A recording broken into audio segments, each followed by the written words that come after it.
السلام علیکم۔ ہم اس ویڈیو میں آج جانیں گے کہ غسل کے بعد مردے کو کفن کیسے پہنایا جاتا ہے۔ سب سے پہلے کفن کے تینوں مرد یا پانچوں عورت کپڑے صاف جگہ پر بچھا دیے جاتے ہیں۔ سب سے نیچے بڑی چادر لفافہ، اس کے اوپر ازار اور پھر قمیص رکھی جاتی ہے۔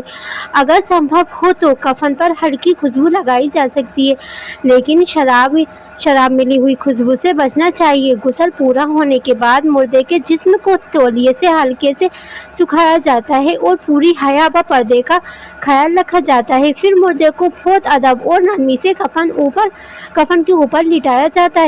اگر قمیض ہو تو اسے پہلے پہنائی جاتی ہے، اس کے بعد ازار سے پورے جسم کو ڈھکا جاتا ہے۔ آخر میں سب سے اوپر بڑی چادر دائیں اور پھر بائیں طرف سے اچھی طرح لپیٹ دی جاتی ہے تاکہ پورا جسم ڈھک جائے۔ کفن کھلا نہ جائے اس لیے سر، کمر اور پیروں کی طرف ہلکی گانٹھیں لگا دی جاتی ہیں۔ دفن کرتے سمے انہیں کھولنا بہتر مانا گیا ہے۔ عورت کے کفن میں اوڑھنی سے سر اور بال ڈھکے جاتے ہیں اور سینے بند سے سینے کو ڈھکا جاتا ہے، پھر باقی کپڑے اسی طرح لپیٹے جاتے ہیں۔ ضروری باتیں یاد رکھنا چاہیے۔ مردے کے ساتھ ہمیشہ عزت اور نرمی کا ویوہار کریں۔ کفن پہناتے سمے ضرورت سے زیادہ بھیڑ نہ لگائیں، تصویر یا ویڈیو نہ بنائیں، فضول رسموں اور دکھاوے سے بچیں۔ جتنا ہو سکے ہر کام سنت کے مطابق کرنا چاہیے۔ اس طرح کفن پہنانے کے بعد جنازے کی نماز کی تیاری کی جاتی ہے اور پھر دفن کیا جاتا ہے۔ جنازے کی نماز کا حکم۔ جنازے کی نماز فرض کفایہ ہے۔ اگر کچھ مسلمان اسے ادا کر دیں تو باقی لوگوں سے ذمہ داری اتر جاتی ہے، لیکن اگر کوئی بھی نہ پڑھے تو سبھی گنہگار ہوں گے۔ جنازہ کہاں رکھا جاتا ہے پتہ ہے آپ کو؟ جنازے کو امام کے سامنے رکھا جاتا ہے۔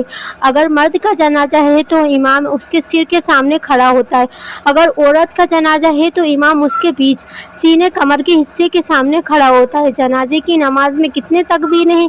جنازے کی نماز میں 4 تکبیریں ہوتی ہیں اور اس میں رکوع اور سجدہ نہیں ہوتا۔ نماز کا طریقہ: پہلی تکبیر اللہ اکبر کہہ کر ہاتھ باندھ لیں، ثنا پڑھیں۔ دوسری تکبیر اللہ اکبر کہیں، محمد صلی اللہ علیہ وسلم پر درود ابراہیم پڑھیں۔ تیسری تکبیر اللہ اکبر کہیں، مرحوم کے لیے دعا کریں۔ اگر بچہ ہو تو بچے کے لیے مسنون دعا پڑھی جاتی ہے۔ چوتھی تکبیر اللہ اکبر کہیں، تھوڑی دیر ٹھہر کر دائیں اور بائیں سلام پھیر دیں۔ جنازے کی فضیلت: صلی اللہ علیہ وسلم نے فرمایا کہ جو مسلمان اپنے بھائی کے جنازے میں شامل ہوتا ہے اور دفن تک ساتھ رہتا ہے اس کے لیے بہت بڑا ثواب ہے۔ عام غلطیاں جو لوگ کرتے ہیں: جنازے میں دیر نہ کرنا، دنیا کی باتیں نہ کرو، رونے پیٹنے اور چیخنے چلانے کو ثواب سمجھتے ہیں لوگ۔ جنازے کو دکھاوے کا ذریعہ نہ بناؤ۔ ہمیں ان باتوں سے بچنا چاہیے اور سنت کے مطابق عمل کرنا چاہیے۔ یاد رکھیے ایک دن ہم سب کو بھی اسی سفر سے گزرنا ہے، اس لیے ہم جنازے اور دفن کے مسائل سیکھنے چاہیے اور اپنی آخرت کی تیاری کرنی چاہیے۔ بسم اللہ وعلی سنت رسول اللہ۔ اگر کفن میں ہلکی گانٹھیں لگائی گئی ہوں تو قبر میں رکھنے کے بعد انہیں کھول دینا بہتر مانا گیا ہے۔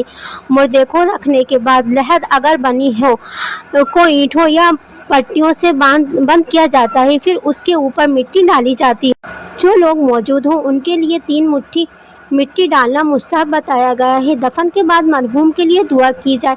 آپ صلی اللہ علیہ وسلم نے فرمایا کہ اپنے بھائی کے لیے مغفرت کی دعا کرو اور اس کے لیے استقامت مضبوطی کی دعا کرو، کیونکہ اس سے آپ سوال کیے جائیں گے۔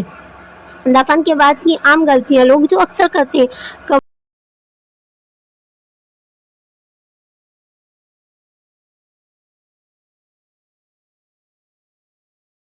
ہمیں ہر کام سنت اور قرآن کے مطابق کرنا چاہیے، پر لوگ بھول جاتے ہیں۔ لوگ پکی قبریں بنا دیتے ہیں، پھر آگے چل کے وہی مزاروں کا روپ لے لیتی ہیں، پر یہ کہیں کی حدیث میں نہیں ہے۔